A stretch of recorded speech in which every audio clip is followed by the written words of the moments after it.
Have you ever noticed that two people can grow up in the exact same environment, same neighborhood, same schools, and yet their financial lives end up looking completely different? One person becomes financially stable, maybe even wealthy. The other person spends their entire life struggling with money. So what actually made the difference? Was it the system? Was it culture?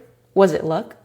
Or was it something deeper than that? Because lately there's been a conversation happening all over the internet, and it's become pretty controversial. The conversation about why people stay broke. Some people believe financial struggle is mostly the result of systems, government policy, economic inequality. And to be fair, those things absolutely influence people. Economic conditions can make it easier or harder for people to build financial stability. So pretending the system has no impact would be unrealistic. But then there's the other side of the argument. The people who believe that financial outcomes are mostly the result of personal decisions. They point to things like spending habits, debt, discipline. And honestly, I think the truth is more nuanced than either side wants to admit. Yes, culture influences people.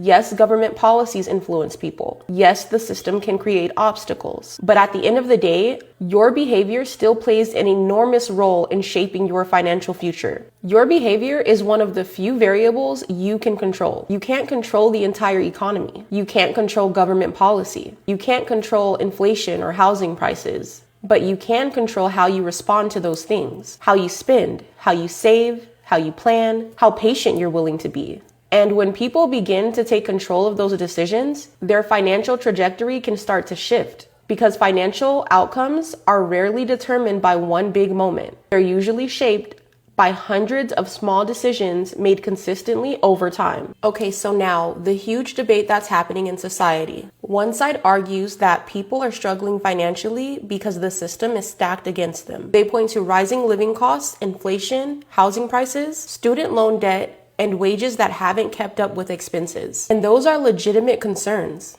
In many places, the cost of living has increased faster than incomes. Rent has climbed, groceries cost more, childcare is expensive, and unexpected emergencies can wipe out savings quickly. For many people, it genuinely feels like they're constantly trying to keep up. So the idea that the system creates real financial pressure isn't unreasonable. But then there's the other side of the conversation, the side that believes financial struggles often come down to everyday decisions. Things like overspending, lifestyle inflation, impulse purchases, using credit without a clear plan, or simply not thinking far enough into the future. Not necessarily dramatic mistakes, just patterns that quietly develop over time.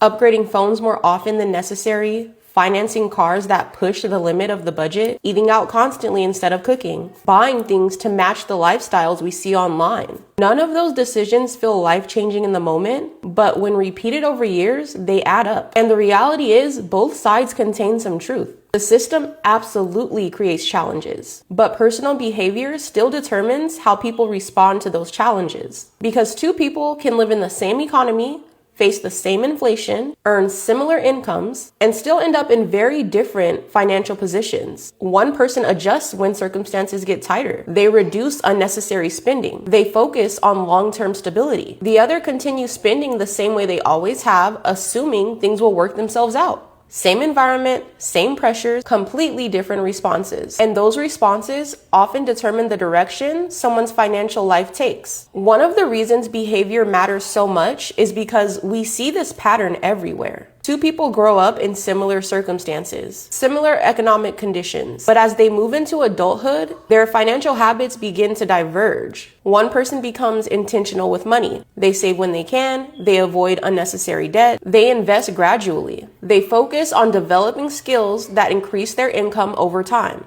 They understand that small decisions made consistently can shape their future. The other person develops very different habits. They live paycheck to paycheck. Every time their income increases, their lifestyle increases with it. They rely heavily on credit. At first, the difference between those approaches might seem small, but over time, those patterns begin to separate their financial lives. 5 years later, the contrast becomes noticeable. One person has built savings and financial breathing room. The other is still constantly dealing with financial pressure. 10 years later, the gap becomes even larger. One person has options, the other is still trying to catch up. 20 years later, their financial realities may look completely different. And the key point here is this: they didn't necessarily start out in different environments. What changed the outcome was the pattern of decisions they followed over time. You see the same thing with coworkers, two people working the same job, making similar salaries, working the same hours. One person gradually builds wealth by saving and investing consistently. The other spends most of what they earn and upgrades their lifestyle whenever their income increases. Eventually, their financial situations look nothing alike. One person has flexibility and options. The other feels financially trapped. Another thing to consider is that culture absolutely influences how people think about money. It shapes ideas about spending, debt, education, status, and success. The beliefs we grow up around quietly influence what feels normal. In some cultures, there's a strong influence on saving, investing, and planning ahead. People are taught early that money should be managed carefully. Stability comes before lifestyle. In other environments, there can be stronger pressure to display visible success. Nice cars, designer clothing, luxury apartments. The outward signals that someone is doing well financially. And when you grow up surrounded by certain habits, those habits can begin to feel completely ordinary. If everyone around you constantly upgrades their lifestyle, that behavior can start to feel like the standard. If everyone relies on credit to maintain their lifestyle, debt can begin to feel like a normal part of adulthood. Culture reinforces these ideas in subtle ways, through conversations, through expectations, through what people celebrate and what they criticize. But here's an important distinction.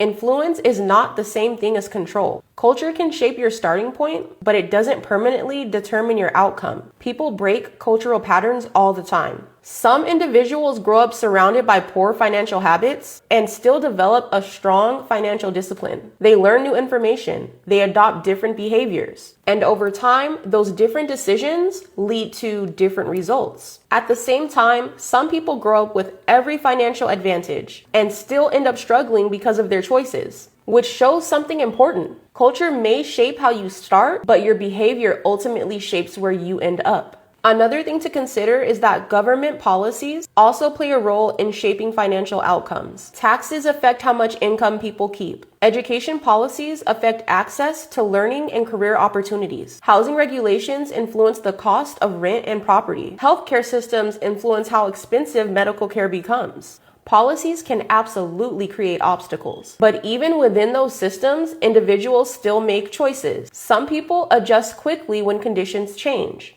Others continue operating the same way, even as circumstances shift. The environment may be the same, but the response is different. And that response often determines whether someone adapts or falls behind. Most financial outcomes are not the result of a single life-changing decision. They're the result of habits: saving a small portion of your income every month, avoiding unnecessary debt, investing regularly instead of waiting for the perfect time, spending intentionally rather than emotionally. These habits don't create dramatic change overnight, but they build momentum over time. Someone who saves consistently for 10 or 20 years often ends up in a completely different financial position than someone who just never learned that habit. The same principle applies to debt. A small balance might not seem serious at first, but interest accumulates. Payments stretch out over years, and gradually the burden grows heavier. Financial habits compound in both directions. Positive habits create stability. Negative habits create pressure. Over time, those patterns shape financial reality. Now, personal responsibility doesn't mean ignoring systemic changes. It simply means recognizing that your choices still matter, even in difficult circumstances, even in imperfect systems. Every decision about money slightly pushes your life in one direction or the other.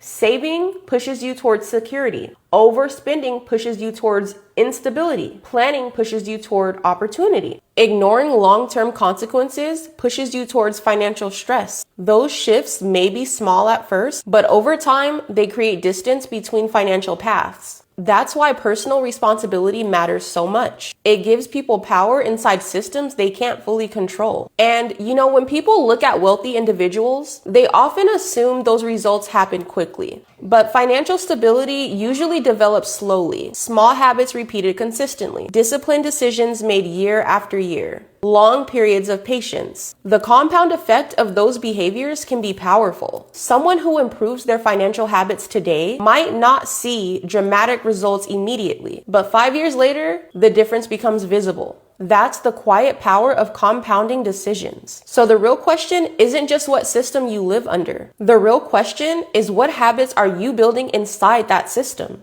Don't forget to like this video so that it can be pushed to someone else who may need to hear this message. And if you found any of these things helpful or interesting, feel free to subscribe. Every week we'll be having conversations similar to this one, so if that interests you, stick around.